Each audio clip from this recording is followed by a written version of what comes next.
What's up, guys? This is Will of Will's Gadgets and More, back with another video doing my end of the year favorite phone of the year for 2021. So on the table, I got the iPhone 13 Pro, the Samsung Galaxy Z Fold 3, and the Google Pixel 6 Pro. So throughout the year, I've had other devices: iPhone 12, Samsung Galaxy Z Fold 2, Samsung Galaxy Note 20 Ultra, the Microsoft Surface Duo, the original one, and the Google Pixel 5a, a few of them that I can think about. So those devices were great. This is what I'm ending the year up with. And I think these are the latest devices from their respective companies, if I'm not mistaken. So the favorite one of the year for total, just the overall favorite phone of the year is going to be the Samsung Galaxy Z Fold 3. But I could easily leave the house with any one of these devices. So the iPhone 13 Pro, this is running the Apple A15 chip in it. You're going to get some excellent performance out of this. You're not going to have anything crashing or anything with this device. Excellent build quality. As you guys see, it has a stainless steel frame going around the outside of it. This is the Sierra Blue. You got some big, nice camera hump on the back that has excellent cameras. Display is 6.1 inch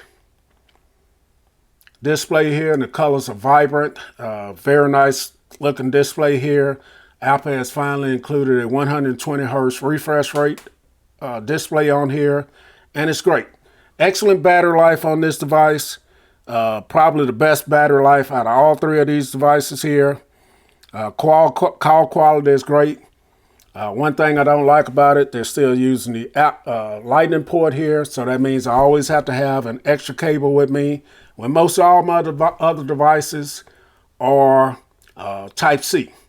They still have this notch up here, which I think it's time for them to get rid of. And also, it's not customizable.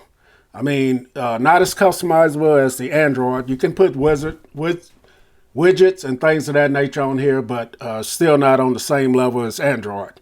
Now, where this device is going to shine, the Apple ecosystem is second to none. It integrates well with your Mac, your iPads, your AirPods. You can send and receive full-blown videos and things from one Apple device to the next. And for this device, if it was breaking it down into the categories, then this device would be the best for video recording purposes. This has some of the best video recording cameras on it.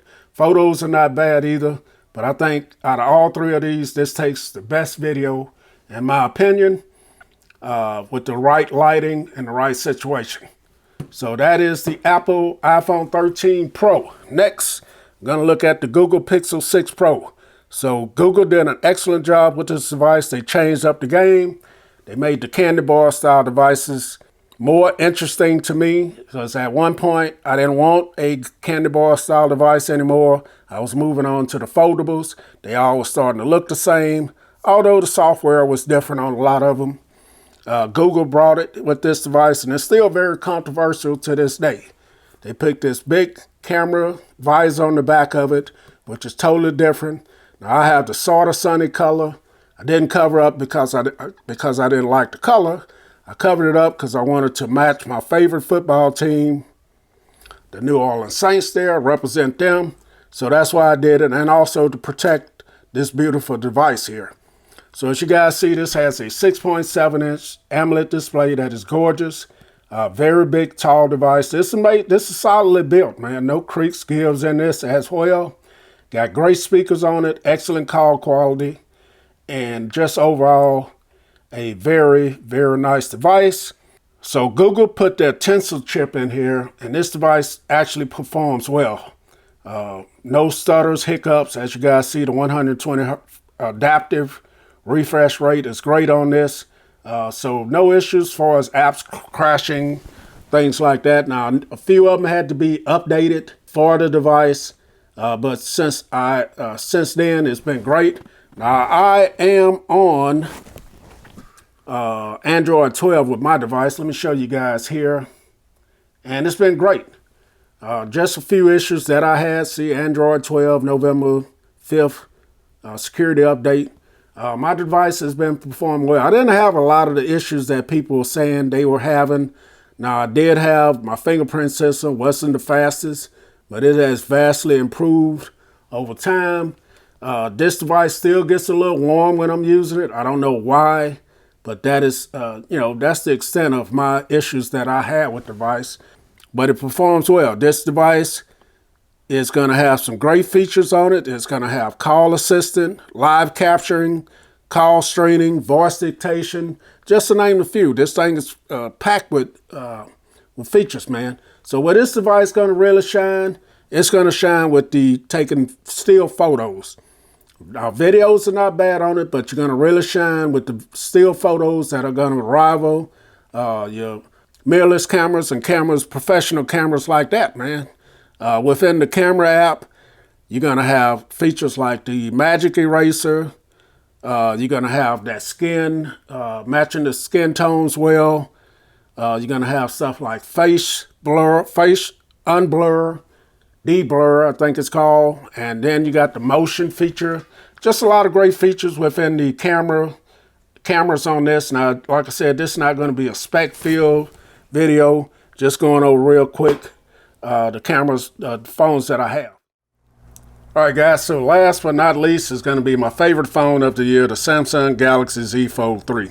So this device is definitely different from the Google Pixel 6 Pro and the Apple iPhone 13 Pro.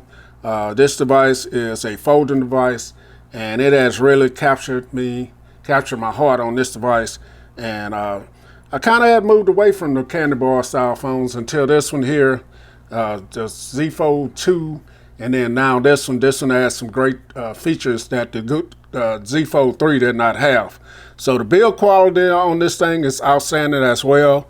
This has what they call the Samsung Armor aluminum, which is aluminum and other metal materials that's what they listed as.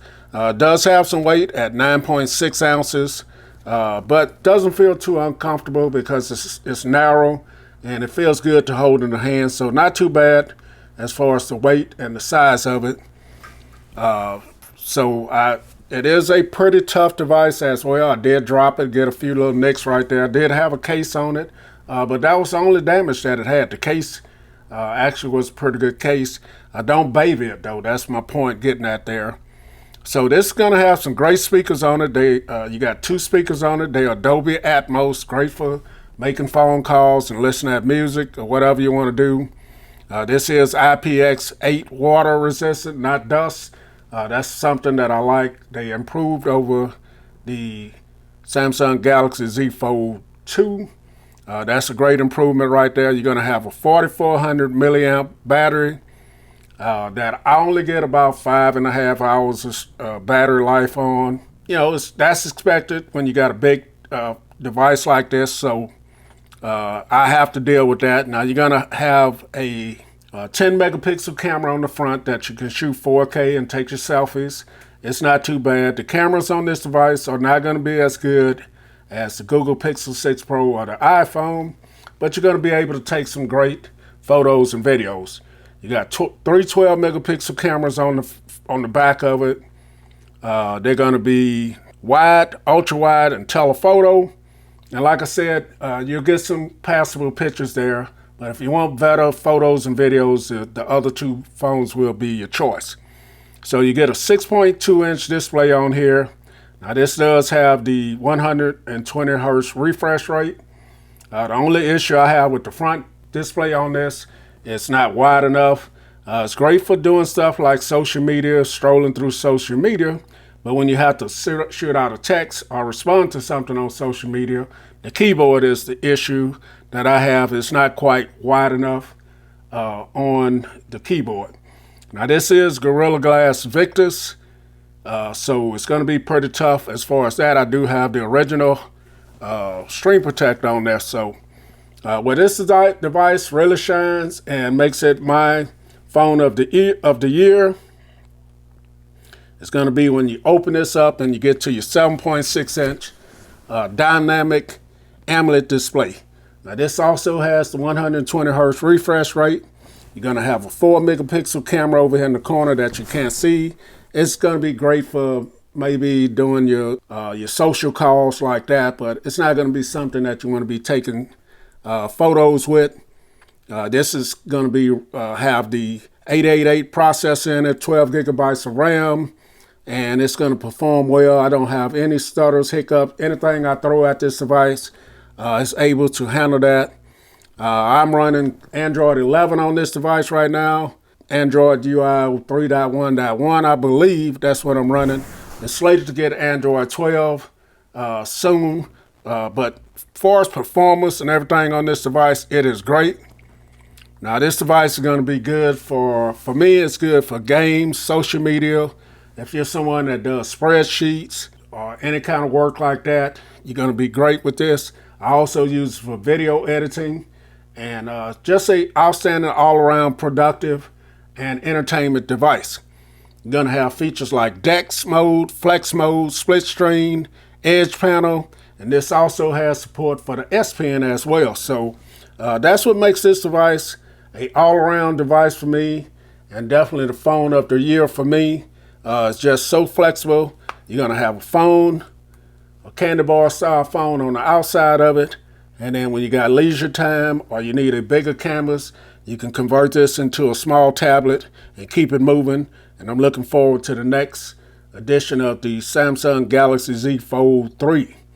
All right, guys, my phone of the year, Samsung Galaxy Z Fold 3. I could easily leave the house with either one of these devices and be good. Catch you guys in the next year, 2022. I'm Will's Gadgets and More. I'm out.